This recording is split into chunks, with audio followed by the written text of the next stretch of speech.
प्रारंभ होती है रास पंचाध्याय की कथा। श्रीमद् भागवत का प्राण स्वरूप रास पंचाध्याय। अब बंधुओं बहुत ध्यान से सुनिएगा। अब हम रास के प्रसंग में प्रवेश कर रहे हैं। कहीं कोई संशय हृदय में ना आ जाए, इसलिए ध्यान पूर्वक सुनना, क्योंकि ये ठाकुर जी की गोपनीय लीला है, इसलिए इस लीला पर कई लोग संशय कर बैठते हैं। लेकिन ठाकुर जी की लीला पर संशय करना यह अपराध से कम नहीं है, इसलिए बहुत सावधानी से श्रवण कीजिएगा। कि भगवान पिता रात्रि शरदोत्फुल्ल मल्लिका विक्षरन्तुं मनश्चक्रे योगमायामुपाश्रित।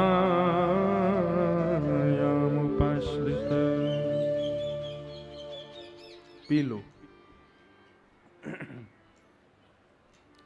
भगवान पिता रात्रि शरदोत्फुल्ल मल्लिका विक्षरन्तुम मनश्चक्रे योग मायाम उपाश्रित। अब बंधु बहुत सावधानी से बैठना। ये ठाकुर जी के अत्यंत निज प्रेम की कथाएं हैं, प्रेम के भाव हैं। सबको समझ नहीं आएंगे, लेकिन फिर भी प्रयास करना समझ में आवे। आज ये लीला प्रारंभ हो रही है तो सुखदेव जी ने पहले ही लिख दिया भगवान। बोले भैया ये गली मोहल्ले के डांडिया नृत्य करने वाले लड़का लड़की का रास मत समझ लेना इसको। ये जीवात्मा और परमात्मा के मिलन है। रास को आप किस अर्थ में जानते हो? रास का मतलब क्या होता है? रास का तात्पर्य क्या होता है? हम लोग रास को अपनी भाषा में समझते हैं केवल नृत्य करना, डांस करना, ये रास है। नहीं, बहुत ध्यान से सुनना। रस और रास दो वस्तु है। हम लोग जब ठाकुर जी से मिलने के लिए तत्पर होते हैं ना, तो उसी विषय को रस कहते हैं। आप लोग कथा में क्यों आते हो? रस आता है। आप लोग वृंदावन क्यों जाते हो? रस आता है। आप लोग ठाकुर जी का दर्शन क्यों करते हो? रस आता है। रस की प्राप्ति के लिए जब भक्त ठाकुर जी के सन्मुख जाता है तो दर्शन की भावना, ठाकुर जी की प्राप्ति की भावना, वही रस कहलाती है। लेकिन रसयुक्त जब भक्त हो जाता है और परिपूर्ण उसके भक्ति भाव हृदय में प्रकट हो जाते हैं, और जब वो रसयुक्त वैष्णव होता है, उससे मिलने के लिए ठाकुर जी मन बनाते हैं, तो वो रास कहलाता है। यहां पर एक शब्द है मनश्चक्रे। आपने ठाकुर जी से मिलने का मन बनाया, सीधी बात है, वो रस है। लेकिन जब आपकी भक्ति से प्रसन्न होकर ठाकुर जी ने आपसे मिलने का मन बनाया, वही रास है। ये अंतर है रस में और रास में। हम लोग कथा क्यों सुनते हैं? आदि आदि कोई भी इच्छा हो लोगों की, लेकिन इच्छा यही होनी चाहिए कि एक दिन रास हो हमारे साथ भी। क्या कि ठाकुर जी हम कथा के माध्यम से स्वयं को इतना सुंदर कर लें, इतने भाव विभोर हो जाएं, ऐसी भक्ति हमारे जीवन में आवे कि एक दिन ठाकुर जी हमारे सन्मुख पधार जाएं और रास की स्थिति हमारे साथ हो जाए। कई माताएं, कई पुरुष, कई भाई लोग आते हैं ऊपर मिलने के लिए, तो मुझे बहुत अच्छा लगता है, प्रणाम करके क्या कहते हैं, महाराज जी ऐसा ठाकुर जी से प्रार्थना करो हमारी भक्ति बढ़ जाए, हमारे अंदर वैष्णवता आ जाए, हम ठाकुर जी के और अनन्य उपासी हो जाएं। क्यों? जब अनन्य उपासक बनेंगे तभी तो वो मन बनाएंगे हमसे मिलने का, तभी तो वो भाव रखेंगे हमारे सन्मुख आने का। और जब ठाकुर जी सन्मुख पधारते हैं तो वही रास कहलाता है। लेकिन मैं आपसे स्पष्ट कहूं, भक्ति का पथ क्या है? हम ठाकुर जी के पीछे पड़े रहें, करते रहें, उन्हीं के पीछे लगे रहें, ये हमारी योग्यता है ही नहीं। स्वयं को इतना योग्य बना लो, स्वयं को इतना दृढ़ बना लो, स्वयं को इतना स्पष्ट कर दो अपनी भक्ति में कि ठाकुर जी तुमसे मिलने के लिए तत्पर हो, ठाकुर जी तुमसे मिलने के लिए व्याकुल हो, तब आनंद आएगा।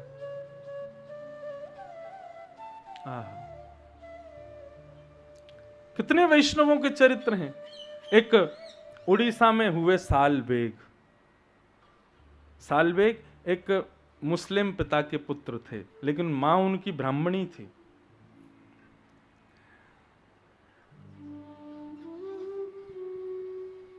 एक व्यक्ति ने जबरदस्ती एक ब्राह्मणी कन्या से ब्याह कर लिया, मुस्लिम था वो, और हठ पूर्वक गर्भ में एक बालक को जन्म दे दिया। सालबेग की मां जो थी वो अपने प्राण त्यागने के लिए समुद्र में कूदने लगी। बोले कि मेरी बिना इच्छा के एक अन्य जातीय व्यक्ति ने मुझसे ब्याह कर लिया और हठ पूर्वक मेरे गर्भ में बालक दे दिया, मैं प्राण त्याग दूंगी। लेकिन जैसे समुद्र की ओर जाने लगी तब मन में विचार करती है कि मेरे गर्भ में छोटा सा एक जीव है, पल रहा है, उसका क्या अपराध है, मैं उसको क्यों मारने जा रही हूं? मेरे कोई पूर्व जन्म के दूषित कर्म थे जिसके कारण मेरे साथ इतना बुरा हुआ, कम से कम उसके साथ तो मैं ना करूं, उसको ठाकुर जी को एक परम भक्त बना दूं। और उस कन्या ने एकांत में रह करके खूब पूरे नियम से ठाकुर जी का स्मरण करके उस बालक को जन्म दिया, और जन्म दे करके उसको भगवान की बचपन से ही खूब भक्ति के भाव श्रवण कराए, खूब जगन्नाथ जी के भाव सुनाए। धीरे धीरे जब वो बालक बड़ा हो गया तो अपनी माँ से रात भर जगन्नाथ जी के बारे में पूछता था, माँ एक बात बताओ, जगन्नाथ जी की आंख कैसी है? बोले जगन्नाथ जी की ऐसी मोटी मोटी आंखें हैं, जगन्नाथ जी की नासिका ऐसी है, जगन्नाथ जी की ग्रीवा ऐसी है, जगन्नाथ जी की भुजा ऐसे हैं, पूरे जगन्नाथ जी। कभी दर्शन नहीं किया, लेकिन उसके हृदय में डिट्टो जैसे जगन्नाथ जी हैं वैसे उसके हृदय में थे, क्योंकि माँ उसको बताती थी। एक दिन छत पर बैठा था अपनी माँ के साथ, तो देखता है बहुत सारे लोग बैलगाड़ियों में बैठ बैठ के कहीं जा रहे हैं, जय जगन्नाथ कीर्तन करते हुए जा रहे हैं। तो उसने अपनी माँ से पूछा, माँ ये सब लोग कहाँ जा रहे हैं, और ये उस जगन्नाथ का नाम क्यों बोल रहे हैं जिसके बारे में आप मुझे सुनाती हो? माँ ने बताया, बेटा वही जगन्नाथ जी रथ पर बैठ करके रथ यात्रा करने जा रहे हैं, और उनका दर्शन करने के लिए सारे वैष्णव जा रहे हैं। बोले वो रथ में पधारते हैं? बोले हाँ, ऐसे उछल उछल के आते हैं सीढ़ियों से, और सब पंडाओं के कंधे पर हाथ धर के आते हैं, आकर के रथ में बैठते हैं और ऐसे घूमते हुए ठाकुर जी जाते हैं। सालबेग बोला, मां मैं भी जाऊं दर्शन करने, मैं भी दिखाऊं कैसे हैं वो जगन्नाथ जी। मां ने कहा, बेटा तुम जानते हो तुम्हारे पिता बहुत क्रूर हैं, उनको यदि पता चलेगा कि तुम जगन्नाथपुरी गए हो तो तुम्हारे पीछे से मेरे तो प्राण ही ले लेंगे वो। लेकिन कोई बात नहीं, मेरे प्राण निकल जाएं फिर भी कोई आपत्ति नहीं, बेटा तू चला जा। सालबेग बोला, नहीं माँ, आप मेरी गुरु हो, मैं आपको छोड़ के नहीं जाऊंगा, कोई बात नहीं, जगन्नाथ जी के शायद मेरी भक्ति नहीं होगी, आप कहती हो ना हमारे पूर्व जन्म के कर्म हमको भोगने पड़ते हैं, माँ मेरे भी कर्म अच्छे नहीं होंगे जो मैं उनका दर्शन नहीं कर सकता, लेकिन कोई बात नहीं, मैं यहाँ छत से ही उनको प्रणाम कर लूंगा। और उस सालबेग ने अपने घर की छत पर बैठ करके नेत्र बंद करके श्री जगन्नाथ जी का स्मरण करते हुए उड़िया भाषा में एक कीर्तन गाया, अहे नील शैल प्रबल मत्तारण मोआरत नलनी बनकु कर दहन। अब उड़िया इतनी बढ़िया नहीं है, एक आध शब्द इधर उधर कोई उड़ीसा के बैठे हो तो यूं मत कहना महाराज जी ने ये शब्द ऐसे बोला, जो भाव है वो सही बताऊंगा मैं, लेकिन वास्तविक ऐसे ही है, अहे नील शैल प्रबल मत्तावरण मोआरत नलनी बनकु कर दहन। वो पूरी स्तुति गाता है, और सालबेग अपनी स्तुति में क्या कह रहा है, हे नीलाचल पर्वत के मतवाले हाथी जगन्नाथ, जैसे हाथी कमल के वन को देख करके कमलों को ध्वस्त कर देता है, ऐसे ही आप मेरे हृदय में आर्त रूपी कमल के वन को ध्वस्त कर दो ना नाथ। मैं आपका दर्शन नहीं करता, परंतु आप बड़े कृपालु हैं, आपने तो द्रौपदी का चीर भराया, आपने तो वहां उसकी रक्षा की, आपने तो वहां उसकी रक्षा की, तो फिर इस विजातीय इस सालबेग पर कब कृपा करोगे नाथ?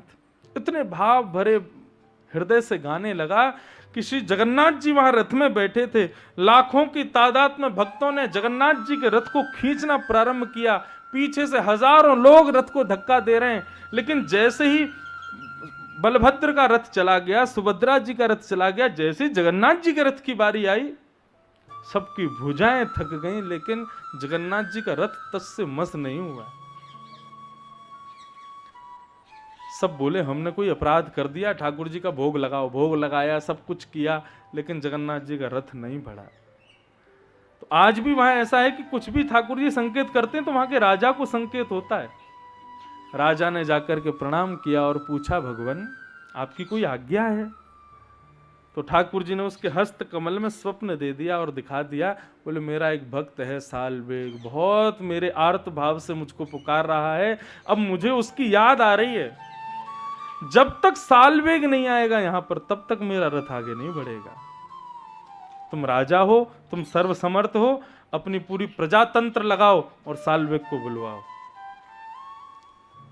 राजा ने अपनी पूरी प्रजा को भेजा। 3 दिन तक रथ खड़ा रहा जगन्नाथ जी का, और भेज करके साल्वेग को बुलाया। पालकी में बैठ करके साल्वेग आया। लाखों की तादाद में जनता बैठी है, सब रुदन कर रहे हैं, सब प्रार्थना कर रहे हैं, नाथ अपने रथ को आगे बढ़ाओ, लेकिन ठाकुर जी का रथ नहीं बढ़ा। जैसे ही पालकी में बैठ करके सामने से साल्वेग को आते हुए जगन्नाथ जी ने देखा, बिना किसी के खींचे, बिना किसी के ढकेले, जगन्नाथ जी का रथ अपने आप आगे को बढ़ने लगा। और आप कहोगे ये तो पुरानी बात होगी, लेकिन आज तक जगन्नाथ जी का रथ जब बढ़ता है, जब उसको खींचते हैं, तो खींचने से पूर्व सब पुजारी हाथ जोड़ करके साल्वेग की स्तुति गाते हैं, तब जगन्नाथ जी का रथ आगे चलता है। और एक और बात, इतना सुंदर अनुभव है कि जब जगन्नाथ जी वहां पहुंच जाते हैं, वहां पहुंचते हैं तो सारे पंडा पुजारी सब जगन्नाथ जी को ऐसे आलिंगन करके खड़े हो जाते हैं और फिर से साल्वेग की स्तुति गाते हैं।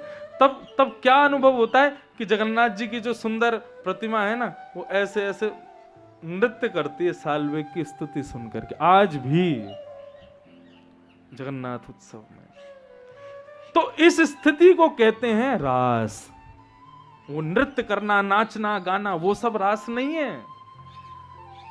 भक्त भगवान के लिए व्याकुल है, वो रस है, लेकिन भगवान भक्त के लिए जब व्याकुल होते हैं वही रास है।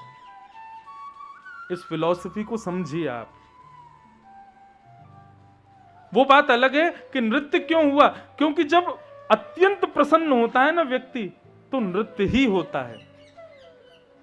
गोपियों को जब परमात्मा मिल गए तो फिर अत्यंत प्रसन्नता के रूप में उन्होंने नृत्य किया।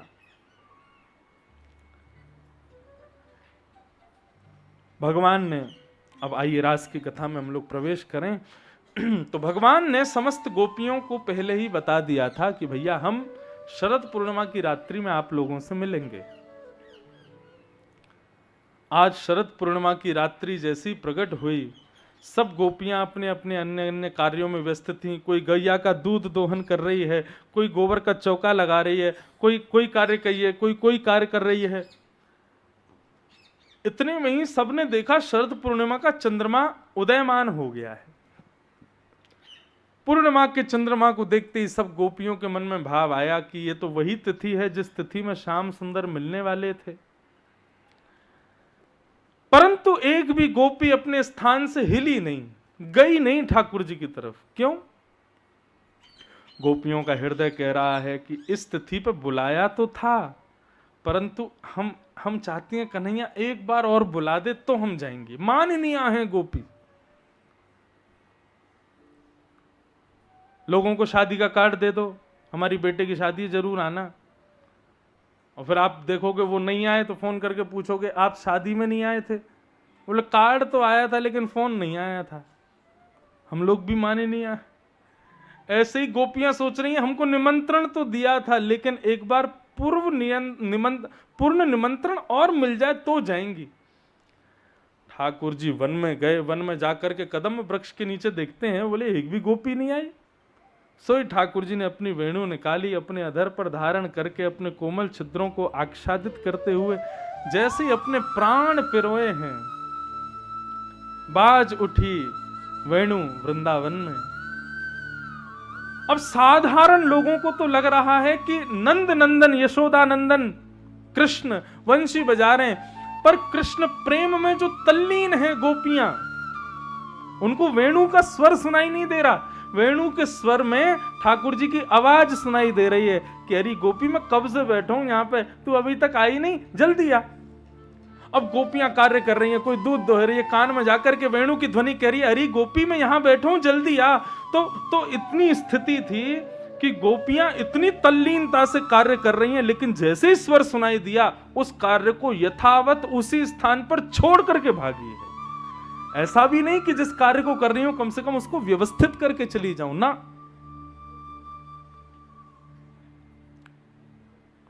हम लोगों को कोई विशेष कार्य से कोई बुलावे तो हम किसी कार्य में व्यस्त हों तो हम क्या 2 मिनट रुको अभी आते हैं, उसको व्यवस्थित करके आते हैं। लेकिन गोपियों की तत्परता देखो, जो जिस काम में है उसी काम से भागी। और यहां आगे बताया गया है कौन कौन से क्या क्या काम कर रही थी। बोले कोई गौ दोहन कर रही थी, कोई अपने पति के लिए सीरा बना रही थी तो उसमें चीनी डाल रही थी, तभी इस वेणु की ध्वनि आ गई। तो चीनी डालने के लिए बक्सा खोल ही रही थी, तभी वेणु की ध्वनि आई तो इतनी विचलित हो गई, क्या करूं क्या करूं, ठाकुर जी बुला रहे हैं। तो चीनी की जगह नमक का डिब्बा मिला, वही डाल के भाग गई। पति से बोली कि सीरा बन गया, खा लेना, भागी।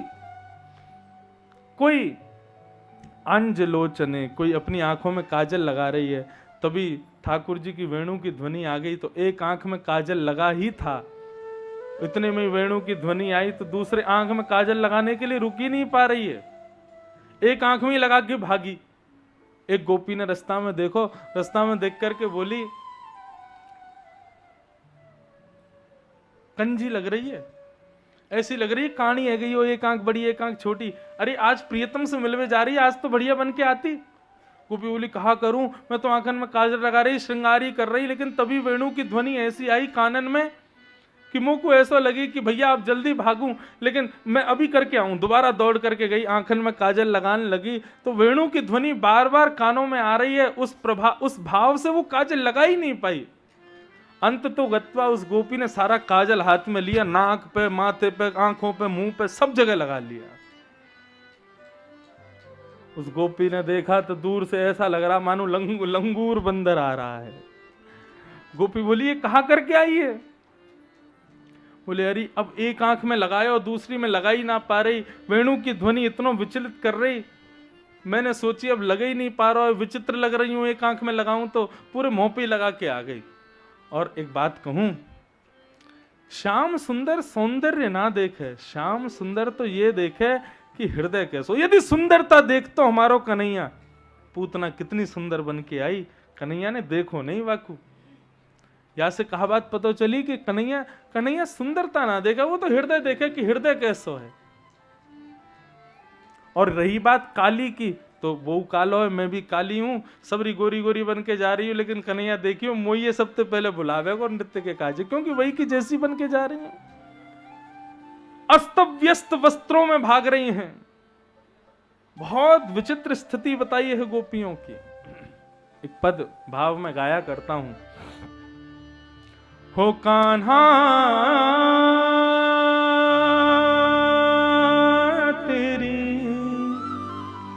बांसुरी नींद चुराए, हो कान्हा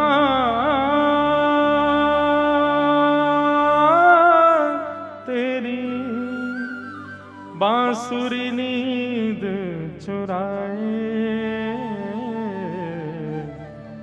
नींद चुरा के मुझे अपना बनाए, नींद चुरा के मुझे अपना बनाए, नींद चुरा के मुझे अपना बनाए, नींद चुरा के मुझे अपना बनाए, हो कान्हा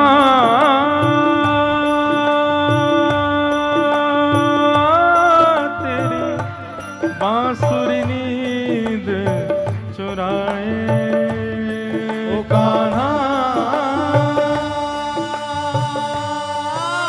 तेरी बांसुरी नींद चुराए, नींद चुरा के मुझे अपना बनाए,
ओ जीवन बीता जाए रे, तेरा दर्शन पाया रे, ओ जीवन बीता जाए, ओ तेरा दर्शन पाया रे, ओ जीवन बीता जाए रे, तेरा दर्शन पाया रे, जीवन बीता जाए रे। ओ कान्हा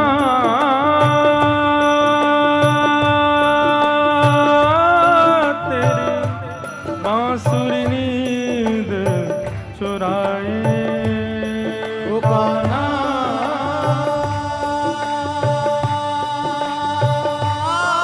तेरी बांसुरी नींद चुराए, नींद चुरा के मुझे अपना बनाए, नींद चुरा के मुझे अपना बनाए, नींद चुरा के मुझे अपना बनाए, नींद चुरा के मुझे अपना बनाए। ओ भक्त तुम्हारा कान्हा तुमको पुकारे, दर्श दिखा दो मेरे आँखों के तारे, भक्त तुम्हारा कान्हा तुमको पुकारे, दर्शन दिखा दो मेरी आँखों के तारे, ओ भक्त तुम्हारा कान्हा तुमको पुकारे, दर्श दिखा दो मेरी आँखों के तारे, भक्त तुम्हारा कान्हा तुमको पुकारे, दर्शन दिखा दो मेरी आँखों के तारे। जिया मोरा घबराए रे, ओ एक पल चैन न आए रे, जिया मोरा घबराए रे, ओ एक पल चैन न आए रे, ओ जिया मोरा घबराए रे, ओ एक पल चैन न आए रे, जिया मोरा घबराए रे, ओ एक पल चैन न आए रे। ओ कान्हा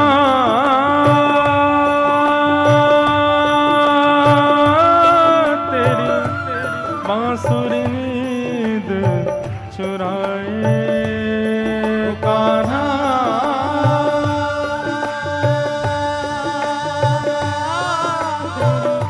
बांसुरी नींद चुराए, नींद चुरा के मुझे अपना बनाए, नींद चुरा के मुझे अपना बनाए, ओ नींद चुरा के मुझे अपना बनाए, नींद चुरा के मुझे अपना बनाए, नींद चुरा के मुझे अपना बनाए, नींद चुरा के मुझे। बोल रासेश्वर भगवान की। वंशी क्या है बंधु? ठाकुर जी की वंशी बड़ा सुनते हैं इसके बारे में, ये बजेगी तभी ठाकुर जी मिलेंगे आदि आदि, तो कोई स्वर सुनाई देगा? गोपियों को क्या सुनाई दे रहा है? शब्द सुनाई दे रहा है। इसका मतलब क्या है? साधारण कृष्ण प्रेम में उन्मुक्त जो नहीं है उनको स्वर लगेगा, परंतु कृष्ण प्रेम में उन्मुक्त जो गोपियां हैं उनको शब्द सुनेगा, और शब्द में भी एक आकर्षक शब्द सुनेगा जिसको सुनकर के वे अपने समस्त कार्यों को छोड़ के ठाकुर जी के हो जाएंगे। ऐसी वंशी कोई और नहीं, कथा ही है। जिस कथा को सुनकर के साधारण व्यक्ति सोचा हाँ कोई व्यक्ति बैठा 4 घंटे बस लेक्चर दे रहा है, वो समझो साधारण है, उसको लेक्चर जैसा लगा, लेकिन कोई व्यक्ति आकर्षित हो गया, कोई व्यक्ति तल्लीन हो गया, कोई व्यक्ति की मन बुद्धि चित्त अहंकार सब उसी के प्रति हो गए, तो वही गोपी है, और उस गोपी को इस कथा रूपी स्वर ने अपनी ओर आकर्षित किया है। और जब स्वर आकर्षित करे और तुम आकर्षित हो जाओ, एक दिन उसी आकर्षण के प्रभाव से कृष्ण दर्शन होगा। ये रास का एक मूल रूप है कि वंशी कौन है? कथा ही वंशी है। दूसरा एक भाव बताते हैं कि वंशी वैसे उस रूप में देखा जाए तो वंशी की जो क्रिया है वो कौन कर रहे हैं? पूर्ण। तो राम कथा से इसका बहुत सुंदर सम्मेलन किया जाता है, इसको मिलाया जाता है कि एक दिन मैंने कथा में बताया था कि ब्रज की गोपियां साधारण गोपियां नहीं है। ये सब ब्रज की गोपियां कौन हैं? दंडकारण्य वन के संत हैं, सब गोपी बन करके आए हैं ठाकुर जी से मिलने के लिए। तो जब हनुमान जी ने जाकर के राम जी से कहा कि दंडकारण्य वन के संतों को दर्शन दो, तो ठाकुर जी मना कर दिए, बोले नहीं जा सकते क्योंकि हमको अयोध्या पहुंचना है, नहीं तो भरत प्राण त्याग देगा। तो जब राम जी अयोध्या आए, सबके लिए उपहार दिया उन्होंने, लेकिन हनुमान जी के लिए कोई उपहार नहीं था। तब भरत जी से राम जी बोलते हैं, बोले हनुमान को मैं क्या दूं, मैं कुछ उपहार देना चाहता हूं। भरत जी बोले उनके तो अनंत उपकार मेरे ऊपर भी हैं, मैं भी कुछ देना चाहता हूं, लेकिन विचार नहीं आ रहा है कि क्या देना चाहिए। तो राम जी बोले किससे पूछें, क्या उपहार देना चाहिए? तब भरत जी बोले प्रभु एक बात कहूं, 14 वर्ष मेरे प्राणों को जिसने बचा के रखा वो आपकी पादुकाएं थीं। आपकी पादुकाओं ने मेरे सारे संशयों का समाधान किया। मैं चाहता हूं कि आप भी उन्हीं पादुकाओं से पूछो। तब राम जी अपनी ही पादुकाओं से पूछते हैं, क्योंकि अयोध्या का शासन 14 वर्ष पादुकाओं ने किया। तो एक राजभाव से राजा के रूप में पादुकाओं को देख करके पूछते हैं कि हम हनुमान के ऋण से कैसे उऋण हो सकते हैं, हमें क्या करना चाहिए? तब पादुकाएं प्रति उत्तर देती हैं, भगवान आपको उऋण होने की जरूरत नहीं, आप अपने आप उऋण हो जाओगे। बोले कैसे? बोले आपने अभी देखा कि जब आप लंका से आ रहे थे तो हनुमान जी एक प्रस्ताव लेकर के आए थे दंडकारण्य वन जाने का, आपने जिसके लिए मना कर दिया, परंतु आपने हनुमान जी को आश्वासन दिया है कि आप द्वापर में जब कृष्ण बनोगे तब यही दंडकारण्य वन के संत गोपी बन के आएंगे और इनके साथ रासव विहार करोगे। बोले जी। तो बोले बस तब यही होगा कि श्री हनुमान जी महाराज जो हैं ये आपकी वंशी के रूप में आएंगे, और आप जिस वंशी को धारण करोगे अधर पर, उस वंशी का जब नाद करोगे तो यही हनुमान जी उस वंशी के स्वर में विराजमान होकर के समस्त गोपियों को जाकर के उनके पूर्व जन्म की याद दिला देंगे। भाई तुम साधारण गोपी नहीं हो, दंडकारण्य वन के संत हो, अब समय आ गया है मिलने का। मैंने वचन दिया था कि ठाकुर जी द्वापर में मिलेंगे, अपने वचन को पूर्ण कर रहा हूं, चलो जाकर के ठाकुर जी से मिल लो। तो वंशी का स्वर ही श्री हनुमान जी के रूप में प्रकट हुए। कुछ संत ऐसा भाव भी बताते। तो गोपियां सब ठाकुर जी के सन्मुख पहुंच गईं। ठाकुर जी ने स्वागत किया। स्वागतम वो महाभाग प्रियम किम करवाणि वा ब्रजस्यानामयं कश्चित् ब्रूतागमन कारणम। स्वागत किया, और स्वागत करने के बाद गोपियों से क्या बोले? ब्रूतागमन कारणम। इतनी आधी रात को अपने पतियों को छोड़ के, बच्चों को छोड़ के, परिवार को छोड़ के आप सब लोगों का अंधेरी रात में इस जंगल में आने का कारण जान सकता हूं मैं? ब्रूतागमन कारणम। किसी को निमंत्रण दे दो, फोन कर दो, खूब बुला लो, खूब संदेश भेज दो, और वो बेचारा 40 काम छोड़ के आ जाए और उससे बोलो क्यों आए हो, कितना बुरा लगेगा। गोपियों ने इसका कोई उत्तर नहीं दिया। गोपियां बस ठाकुर जी को देखती रहीं। तो ठाकुर जी बोले अच्छा, शरद पूर्णिमा की चंद्रमा को देखने आई हो, देख लिया, अब वापस जाओ। और स्त्रियों का धर्म क्या होता है भगवान उनको समझाने लगे। एक ही धर्म एक ही व्रत नेमा, काया वचन मन पति पद प्रेमा। और तुम उन पतियों को छोड़ के यहां चली आ गई, अपना धर्म तोड़ दिया तुमने। बच्चों की रक्षा संरक्षा का कर्तव्य मां का होता, उनको छोड़ के आ गई तुम। बहुत गलत किया है। तुमको पता पातिव्रत नारी का धर्म कितना प्रबल होता है। एक ब्राह्मणी अपने पातिव्रत में थी, अपने पति की बहुत सेवा करती थी। एक दिन पति बहुत थक गए तो उनको अपनी गोद में सर रख के सुला रही थी। तभी उसका बालक अग्निकुंड की तरफ जा रहा था, तो पत्नी उठ नहीं पा रही थी, क्योंकि पति सो रहा, उठेगी तो पति की आंख खुल जाएगी, पातिव्रत धर्म नष्ट हो जाएगा। पति को कष्ट देना मतलब पातिव्रत धर्म को नष्ट करना होता है। तो पत्नी ने मनी मन विचार किया, हे नाथ, मैं उठ तो नहीं सकती, लेकिन मेरा बालक अग्निकुंड की ओर जा रहा है। मैंने यदि अपने पातिव्रत व्रत का पालन किया हो तो मेरे बालक की रक्षा करना। तुमको पता है गोपियों क्या हुआ? बालक अग्निकुंड में गिर गया। आधा घंटा बाद जब पति की नींद खुली तो गोपी दौड़ करके गई और उसने देखा अग्निकुंड के अंगारे पुष्प बन गए और वो बालक वहां खेल रहा था। ये है पातिव्रत धर्म। और तुम ऐसे पातिव्रत धर्म को छोड़ के भगाई हो मेरे पास। गोपियां मंद मुस्कुरा रही हैं। गोपियां बोली, हो गया आपका, अब हम कुछ बोलें? भगवान बोले, बोलो। तब गोपियों ने यहां पर प्रणय गीत गाया। मैं एवं विभोरहति भवान गदितुम नृशंसम् संतज्य सर्व विषयांस्तव पादमूलम् भक्ता भजस्व दुर्वग्रहमान् त्यजास्मान् देवो यथादि पुरुषो भजते मुमुक्षु। प्रभु आप कौन हो? भगवान। और हम कौन है? भक्त।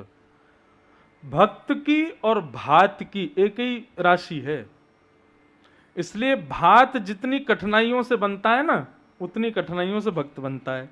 पहले धन कुटा से धान को कूटा जाता है, उसके छिलके अलग किए जाते हैं, खौलते हुए पानी में डाला जाता है, उसके गर्भ तक को गर्म कर दिया जाता है, हाथ से मिसल करके देखा जाता है, बिल्कुल नरम हो जाता है, तब दाल मिला करके उसको खाया जाता है। लेकिन खाने वाला नहीं जानता कि भात कितनी मेहनत से बना। ऐसे ही आप तो भोक्ता हो भगवान, आपको क्या पता भक्त कितनी मेहनत से बनते हैं। आज हम शरण में आई हैं तो आप हमको पातिव्रत धर्म समझा रहे हो। हम भी आपको एक कथा सुनाना चाहती हैं। आपने एक ब्राह्मणी की कथा सुनाई ना, हम भी सुनाना चाहती हैं। प्रभु एक बात बताएं, एक ना कन्या थी, उसका ब्याह हुआ। ब्याह के बाद उसके पति को विदेश जाना पड़ा 5 वर्ष के लिए। पत्नी बोली, मैं भी चलूंगी, आपके बिना मैं कैसे रहूंगी। पति ने कहा, देवी तुमको नहीं ले जा सकता, क्योंकि विदेश में सुविधा नहीं है पत्नी को रखने की, तो तुम यहीं रहो, 5 साल बाद मैं आऊंगा लौट के। पत्नी बोली, मुझसे ब्याह कर लिया, मुझे अपने घर से लिया है, अब कह रहे हो मैं 5 साल के लिए बाहर जाऊंगा, मैं किसके सहारे अपना पातिव्रत धर्म निभाऊं। तब उस पति ने कहा, एक काम करो, जैसे हम भगवान की अनुपस्थिति में उनकी मूर्ति की पूजा करते हैं और ऐसा समझते हैं कि भगवान ने हमारी सेवा स्वीकार की, ठीक वैसे ही मैं भी अपनी एक मूर्ति तुमको दे जाता हूं। उसकी तुम सेवा करना, उसको निलाना धुलाना, खिलाना पिलाना, जो जो तुम एक पति पातिव्रत धर्म निभाना चाहती हो सब निभाना। 5 वर्ष बाद जब मैं आ जाऊंगा तो तब तक का तुम्हारा पातिव्रत धर्म भी नहीं टूटेगा, सब पूर्ण हो जाएगा। भगवान बोले, वाह कितनी अच्छी बात कही पति ने, बहुत बढ़िया किया। गोपी बोली, आगे सुनो। पति चला गया। 5 वर्ष तक उस कन्या ने उस मूर्ति की पूजा की, उसी को पति माना, उसी को सुलाती है, उसी को खिलाती है, उसी के संग सब बातें करती है, उसी के संग सोती है, उसी के संग सब क्रियाएं होती हैं। अब 5 वर्ष बाद रात्रि में वो भी सो रही थी और बगल में वो मूर्ति वाला पति भी सो रहा था। विराज जाओ मैया, जहां जगह मिल जाए वहीं बैठ जाओ, और आप लोग सबके स्वागत में पीछे मत देखो, यहीं देखो।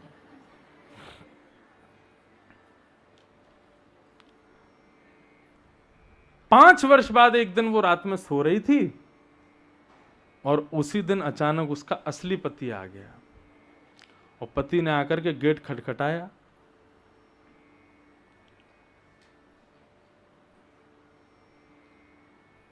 बताओ उस पत्नी को क्या करना चाहिए। भगवान बोले, ये इसमें पूछने वाली तो कोई बात ही नहीं है। अरे जब असली पति आ जाए तो फिर वो उसको मूर्ति वाले पति को छोड़े, उठ के जाए, दरवाजा खोले, उसका स्वागत करे, उसकी सेवा पूर्ण हो गई बस। गोपियां सब मुस्कुराने लगी, बोले बस वही किया है हमने। जो मूर्ति वाले पति जिनकी वजह से एक दिन हाथ की चूड़ियां टूट जानी हैं, जिनकी वजह से एक दिन मांग का सिंदूर चला जाना है, जिनकी वजह से एक दिन मंगलसूत्र टूट जाना है, उन मूर्ति वाले पतियों को छोड़ करके हम यदि उस पति की शरण में आ गई जिससे हमारो चुड़लो अमर है जाए, जो पति सदा सुहागन रखेगा, तो हमने कौन सी गलती करी है जरा बताओ।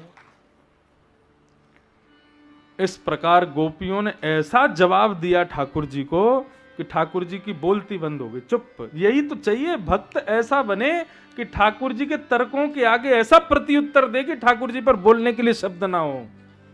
उसी के लिए तो ट्रेनिंग दे रहे हैं हम, उसी के लिए तो तैयारी चल रही है कि अपनी वैष्णव भक्ति ऐसी बनाओ, क्योंकि ठाकुर जी बहुत चतुर हैं। वो बचने के सारे उपाय बताएंगे आपको। अब देखो, गोपियों को 10 श्लोकों में उन्होंने पातिव्रत धर्म बताया, मतलब ऐसा बता दिया कि गोपियों तुम महापापनी हो जो इतनी रात में यहां आ गई हो, पति को छोड़ दिया। अरे राम राम, तुमको पता कैसे नरक में जाना पड़ेगा। ऐसी ऐसी बातें बताएं कि गोपियां अभी वापस लौट जाएं।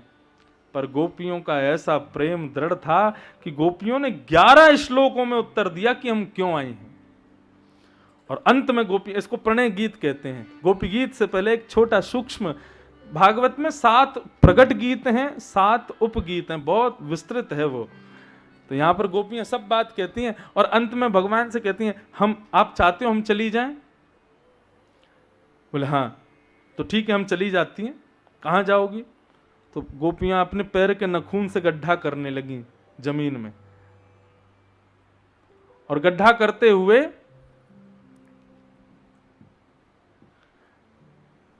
ठाकुर जी ने पूछा कि भाई ये क्यों कर रहे हो? तो गोपियां कहने लगी, बोले आपके शास्त्रों में हमने सुना था एक शब्द, अंते या मति सा गति। प्राण त्यागते समय व्यक्ति जो सोचता है अगले जन्म में उसको वही मिलता है। कन्हैया, हम पैर के अंगूठों से यही गड्ढा कर देंगे। एक आध गोपी तो है नहीं, लाखों गोपियां हैं, अभी गड्ढा बन जाएगा। तुमको देखते देखते देखते इसी गड्ढे में कूद करके प्राण त्याग देंगी। इस जन्म में नहीं मिलोगे तो क्या हुआ, अगले जन्म में तो मिलोगे। कहां तक भागोगे हमसे बच के? लेकिन एक गोपी बोली, अरे क्यों परेशान करती हो इसको? अच्छा कन्हैया, हम चली जाएं वापस, यही चाहते हो ना? ठीक है, हमारी एक वस्तु तुम्हारे पास है, हमको वापस। भगवान बोले, मेरे पास कुछ भी नहीं है। बोले, एक वस्तु है तुम्हारे पास? भगवान, क्या है मेरे पास? तब गोपियां कहती हैं, चित्तम सुखेन भवता पहितम ग्रहेषु। प्रणय गीत में कहती हैं गोपियां, कन्हैया हमारा चित्त तुम्हारे पास है, हमारा मन तुम्हारे पास है। बिना मन के वापस जाएंगी। बच्चे कहेंगे आज खिचड़ी बनाओ, हम कहेंगे नहीं बनानी। क्यों नहीं बनानी? मन ही नहीं है। मन कहाँ है? बोले वो तो कृष्ण के पास है। सासू माँ कहेगी मेला में चल, मैं कहूंगी नहीं जाना। क्यों नहीं जाना? मन नहीं है। मन कहाँ है? बोले वो तो कृष्ण के पास है। इसलिए कन्हैया, यदि हम बिना मन लिए वापस गए ना, तो हम ना तो उधर की रह पाएंगी और ना इधर की रह पाएंगी। इसलिए हमारा मन वापस कर दो, और यदि तुम ऐसा कर सकते हो तो हम चली जाएंगे। बताओ, दे सकते हो हमारा मन वापस? ठाकुर जी चुप खड़े हैं। अंत तो गत्वा ठाकुर जी बोलते हैं, बोले चिंता मत करो, हम तो आप सबकी परीक्षा ले रहे थे, देखने के लिए कि आप क्या करोगे। परंतु आप सब मेरी परीक्षा में सफल हुए हो। चलो अब मैं तुम्हारे साथ रास करूंगा। और ठाकुर जी जब सबके सन्मुख आए तो ठाकुर जी के आते ही गोपियां इतनी प्रसन्न हो गई कि प्रसन्नता में अपने आप पैर थिरकने लगे, नृत्य करने लगी गोपियां। इसलिए हम लोग रास में नृत्य को लेते हैं, लेकिन वास्तविक में नृत्य रास नहीं है। जीवात्मा परमात्मा जीवात्मा की तरफ जब बढ़ता है तब रास अपने आप होता है। भगवान अकेले गोपियों के साथ रास करने लगे, कामदेव आ गया। भगवान ने जैसे उसको आता देखा तो भगवान बोले, कहां चले आ रहे हो? बोले, सुंदर स्त्री पुरुष जब मिलते हैं तब मैं तो आता ही हूं। भगवान बोले, तुमको दिखाई नहीं दे रहा? स्त्री पुरुष नहीं है हम, ये जीवात्मा है, मैं परमात्मा हूं। बोले, कुछ भी हो, भेष तो स्त्री पुरुष का ही है, मैं तो आऊंगा। भगवान बोले, तू आके दिखा। जैसे ही कामदेव प्रवेश करने लगा, ठाकुर जी ने अपना इतना सुंदर स्वरूप बना लिया, इतना सुंदर स्वरूप बना लिया कि ठाकुर जी को देखते ही कामदेव भी मूर्छित होकर गिर पड़ा। वो स्पर्श ही नहीं कर पाया, आने की तो बहुत दूर की बात। गोपियों ने मदन मोहन कहकर के ठाकुर जी को पुकारा। जो काम को भी मर्दन कर दे वही मदन मोहन। और ठाकुर जी रास कर रहे हैं, कभी किसी गोपी के पास, कभी किसी गोपी के पास, कभी किसी का पसीना पहुंचे, किसी के चरण दबा में, किसी के हाथ दबा में। इस प्रकार सब गोपियों के संग आनंद कर रहे थे। और फिर वही हुआ जो नहीं होना था। गोपियों को अभिमान हो गया। और कैसा अभिमान हुआ कि हम परम सुंदरी हैं, तो हमारी सुंदरता पर त्रिलोकीनाथ रीझ गए हैं और हमारे सौंदर्य पर त्रिलोकीनाथ रीझ करके हमारे साथ रासव विहार कर रहे हैं। ठाकुर जी बोले, तुम्हारी सुंदरता पे रीझ के कर रहा हूं मैं? अभिमान हुआ। तुरंत ठाकुर जी ने अपने रूप को वहां से अंतर ध्यान कर दिया और जैसे ही ठाकुर जी अंतर ध्यान हुए, गोपियां विरहिणी हो गईं। सब जगह विचरण करते करते यमुना पुलिन पर पहुंच करके ठाकुर जी को खोजते हुए विरह में उन्होंने गीत गाया। वही है गोपी गीत।